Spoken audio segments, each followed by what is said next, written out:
Good morning. It's about 9 a.m. in the morning, and I've just started my little walk that I do in this wonderful little neighborhood close to my house. It's supposed to get pretty hot today. This whole next week, it's going to be pretty hot where I live. Kind of a heat wave and a long-lasting one, which is a bit unusual. So I'm out here as early as I can to beat the heat, as it were. And it feels great. There's a nice breeze. One thing I love about living where I live is that it cools down a lot at night. So if I leave my windows wide open, that sun is bright, then it'll cool down at night, and in the morning I close the windows and it stays pretty cool in my apartment up till about 2-3 o'clock, and then I have to turn the AC on. But it's a great little way to save on some electricity, because I actually don't really like the air conditioner that much. It's kind of noisy, and I get too cold with it as well. So I woke up feeling a combination of sadness and relief, and I'll tell you why. I sold my little teardrop trailer yesterday. It was really hard to see the buyers driving away with my trailer. My trailer. I cried. It was really sad. I have some good memories, you know. Geez, I can almost tear up a little bit again. I had some good memories. I had some good times in the trailer. And I really loved that trailer. But it was also just too much work for me. And truth be told, it worried me.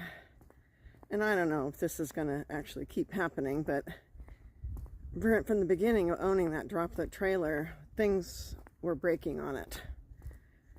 And in fact, the buyers almost didn't want to buy it because they, I showed them a couple of things that weren't, that had broken on it, to be honest, in my dealings. And they were like, well, we're hoping that this isn't a reflection of the manufacturer's quality, And I didn't know what to say. Of course, I didn't want to lose the sale, so I wasn't going to say anything. But, I mean, the things that break on it are pretty small, and I was able to actually repair a couple of little things myself. But it's still annoying if you're not a handy person to have to go and pay somebody to, fix these little issues. So anyway, I was really relieved. I was kind of lucky in that they were the first people to take a look at the trailer, and they ended up buying it. I actually have had the trailer up for sale ever since I got back from my month-long trip. So it's been up on several different places for several weeks now, and I just was not getting any bites at all. Maybe a couple, but I was getting really discouraged, thinking, am I going to be able to sell this thing at all? And I'm noticing that a lot of other rigs up for sale are up on like Facebook Marketplace and stuff for long periods of time. So I had to keep reducing the price and reducing the price and reducing the price and reducing the price, and I pretty much got very close to what my bottom was. because I had said to myself, if this is as far as I'm willing to go, and if I can't at least get that, then I'm keeping the darn trailer for myself, and I'll just have to figure out something else. But thankfully I got a little bit more than my bottom, so that was good. Now I am going to start the search for something else, and I think I'm gonna, you know, it's like when you give something up and there's a sense of loss, you know, you don't start to feel better until maybe you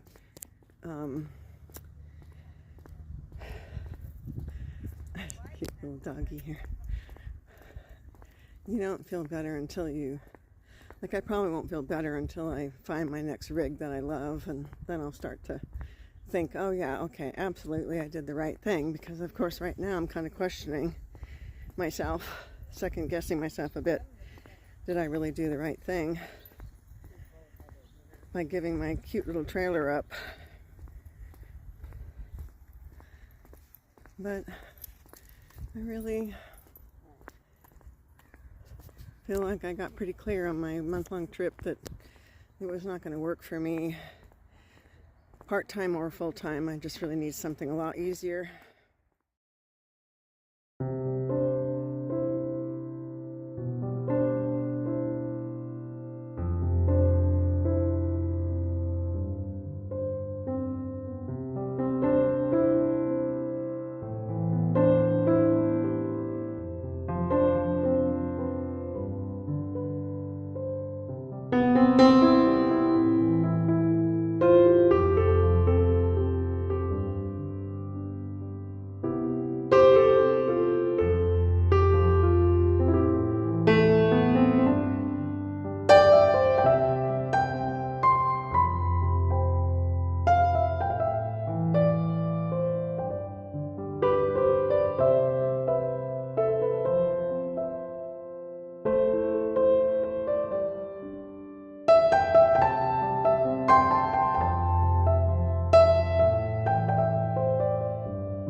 My thinking now is ever evolving, of course, but seems like the next step to me is to find my next rig and start taking it out.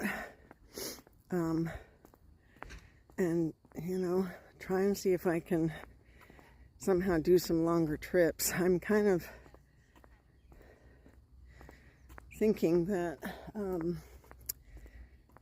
Starlink's coming out with that smaller dish, and I can get that, and then I can go out for, you know, longer camping trips again.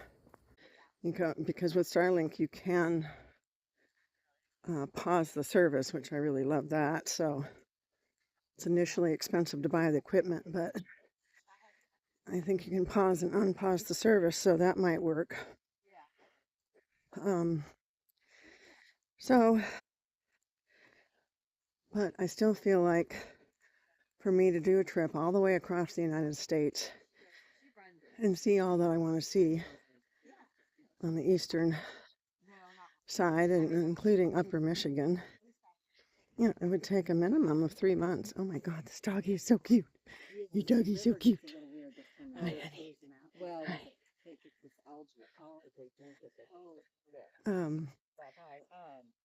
I just feel like doing a trip like that would take 3 months, and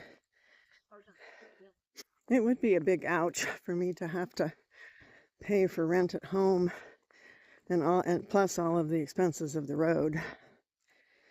That's what doesn't make sense to me. But one step at a time. I'm gonna do some test trips, you know, in whatever rig I get next, and then, you know, just figure it out from there what's gonna work. But if I give up my apartment, I just have to have the faith that something else will come up for me again. It always does. It's not like I'm going to be out on the streets or anything. That's the beauty of having your own home on wheels. You literally are not sleeping on the streets. You have your own home to sleep in.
So I don't have any camping content now because I have no rig.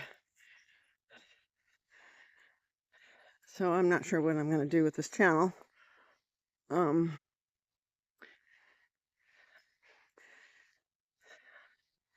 think it's a little boring for me to just be talking like this with not much fun stuff to show,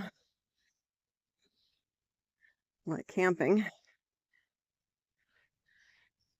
Be glad to show you guys more of Sonoma and Sonoma Valley and the beautiful place I live if you're interested. But those videos get low views, so I'm not sure it's worth the effort. So, I don't know, I may not do videos as often, and I'll just update you when something actually happens, like I get a rig.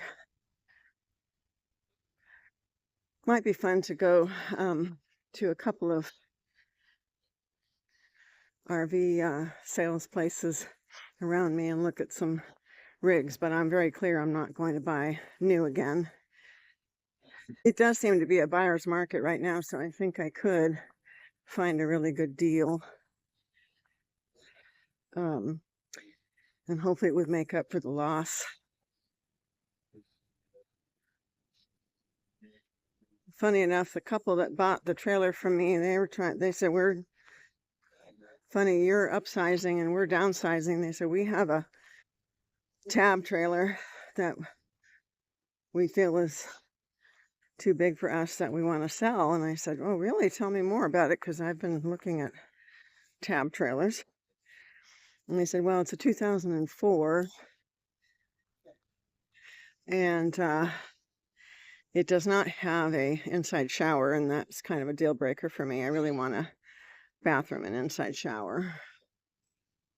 So if I go to a RV place to look at ones, I'm certainly not going to buy anything new, but maybe they'll have something used that I'm get interested in, but I have a feeling I would go with a private party. I wish I could afford one of these Bambis. Oh my God, so cute. Although I have to say, the interiors leave me a little cold. All that gray metal, but they're sure cute from the outside. Okay, so we have a ram, not here. It's really nice. Pop up a bigger Airstream.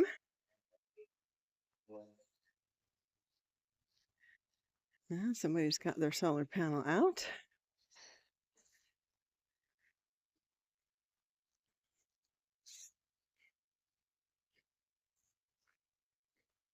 Our pod.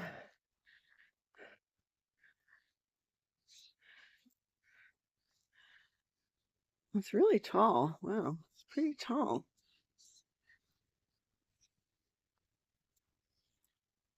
The other day, there was a Euro van parked here, and I thought it was so cute. But I just think those would still be too small for me. So here's a Scamp.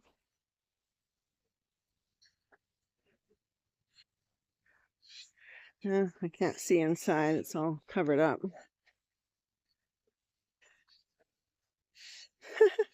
That looks so small. This has got to be, gosh, I don't know, like, does it tell you how long it is? It's less than 15 feet. Huh. Yeah, I don't know, but it's really small. Basically, that's just enough room to sleep in, and there's probably a very cramped bathroom in there.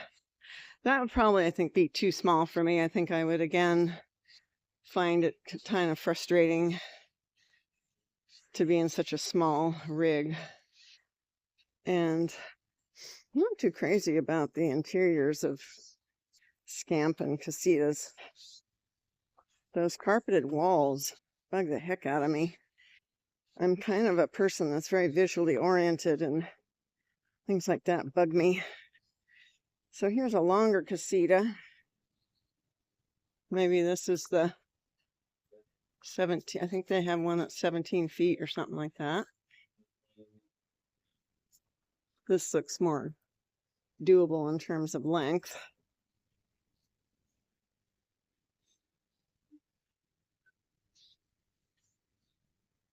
That I could see doing.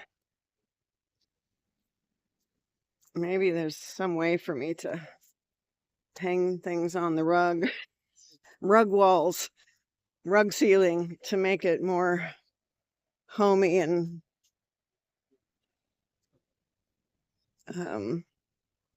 less tacky feeling, I guess. Why did I make the walls with carpet anyway? I'm wondering. Is it supposed to be for soundproofing? I mean, that's what they put in studios where people go and recording studios, to soundproof. Must be a way to, you know, make it more all season or something. So this looks like it has, I don't know if that's a vent for the refrigerator or what there. And then there's the black tank and gray tank. 2 propane tanks. So this one's not for sale, but it's just kind of fun to look at and get a idea if it would work for me.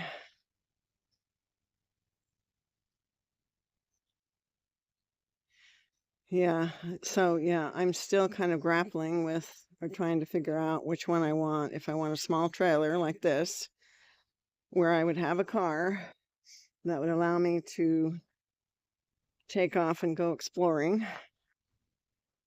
or go run an errand, or do I want a Class C?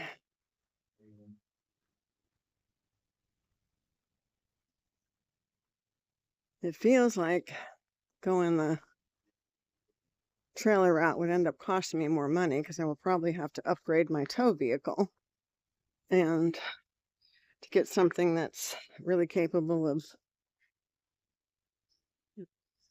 towing full time. Like, I'm not even sure if a mid-size SUV is really meant to be towing full time, because I'm still thinking about going out on the road full time. So I want to get something that would work. And probably the safer thing is for me to get a truck, and those are expensive, even used ones. So it feels like that's the more expensive proposition, and that's what's kind of making me lean more towards a Class C right now. Oh, what a neat building. Look at this cool door. Look at this cool house. It's a historical home, actually. It's beautiful.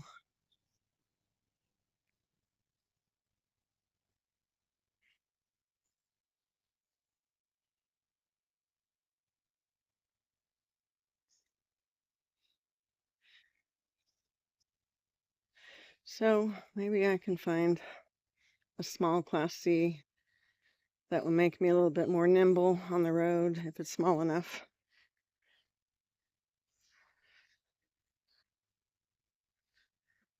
We shall see. But it's probably going to take me several months. Oh, isn't that pretty?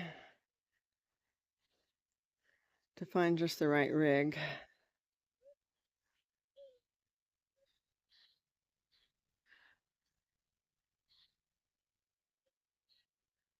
See if I can show you the house from the front here.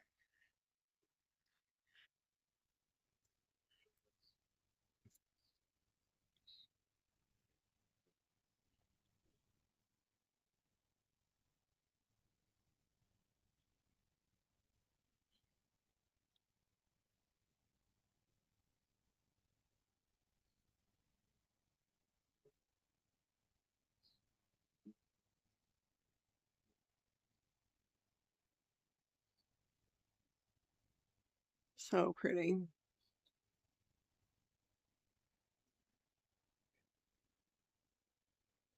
I don't know when this house was built, but probably the 1800s.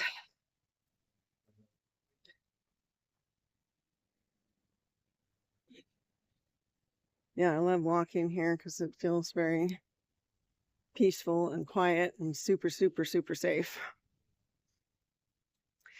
So that's where I'm at right now. Sad and relieved that I sold my wonderful little camping rig, and now I have nothing to camp in except for a tent. I do still have a tent, so I could go tent camping. But it's rather late for me to try to book any campgrounds. Everything's booked up. I tried, and everything's really booked up. I'd have to go pretty far away to get something. The only other thing to maybe try is dispersed camping in national forest nearby. So, maybe. It's pretty hot, like I said, so I don't really like to actually camp when it's so hot. It's pretty uncomfortable. The summertime is the best place to camp would be, at the coast where it's a bit cooler. But those campgrounds get booked up. But there is a couple of first come, first serve campgrounds I could try. So maybe I'll do that. we'll see.